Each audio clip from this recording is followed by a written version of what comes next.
venez de découvrir que votre grand-mère franco-libanaise est souffrante. Elle a la maladie d'Alzheimer.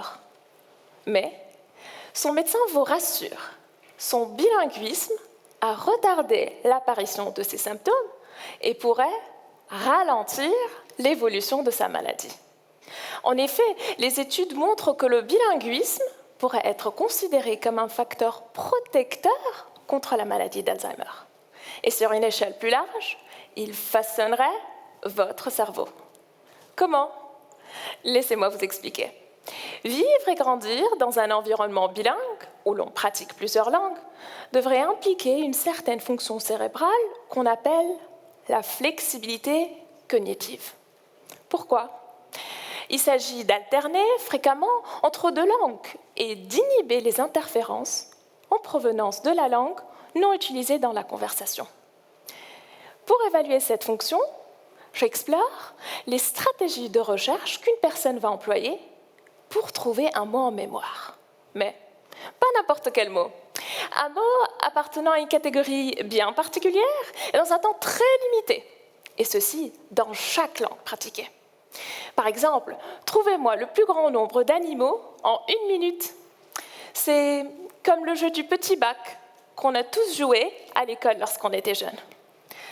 Mon travail porte également sur les réseaux neuronaux, qui, après tout, sont comme des autoroutes qui vont relier les différentes régions du cerveau. J'explore ainsi si ces réseaux seraient spécifiquement impliqués dans chaque langue ou communes à ces deux langues-là, en utilisant une technique d'analyse spécifique de l'imagerie cérébrale. Je travaille auprès de personnes saines, d'autres atteintes de la maladie d'Alzheimer, ou encore des personnes ayant eu des accidents vasculaires cérébraux. La richesse de ce travail se trouve dans sa multidisciplinarité, entre l'orthophonie, la neuropsychologie et la linguistique. La détermination de ces autoroutes cérébrales devrait inspirer de nouvelles approches thérapeutiques.